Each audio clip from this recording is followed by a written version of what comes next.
Real talk. Kung lahat ng daan tama, bakit ang daming naliligaw? Kung lahat papunta sa Diyos, bakit kailangan pa ng cross? Sabi nila, okay lang kahit anong piliin mo. Same lang lahat basta mabait ka, goods na yon. Pero teka lang, isipin mo sandali, kung lahat tama, bakit may mali?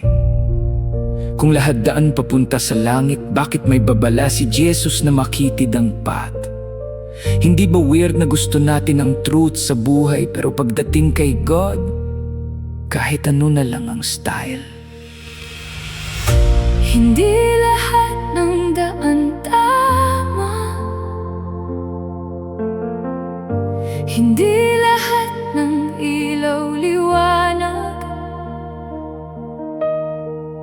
Kung may iisang katotohanan, bakit ka pipili ng iba?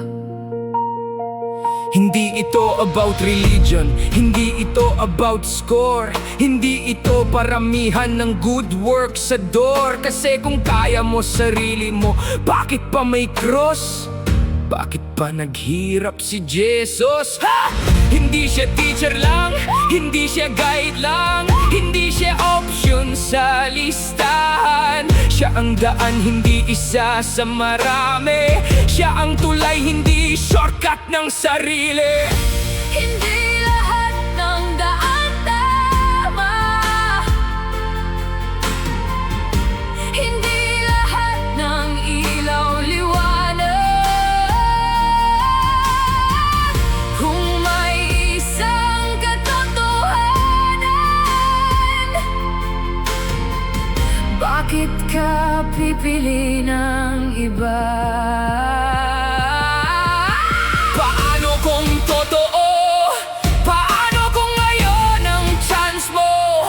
Paano kung isang hakbang lang ang pagitan ng buhay at walang hanggan? Hindi ka niya pinipilit, pero tinatawag ka niya. Hindi ka niya hinahatak, pero inaabot ka niya. Choice mo to. Hindi bukas. Ngayon.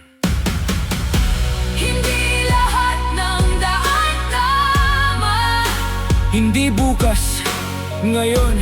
Hindi lahat ng ilaw liwanag. Ngayon!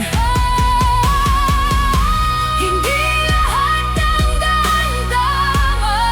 Pero may daan! At kilala ka niya ron. I am the way.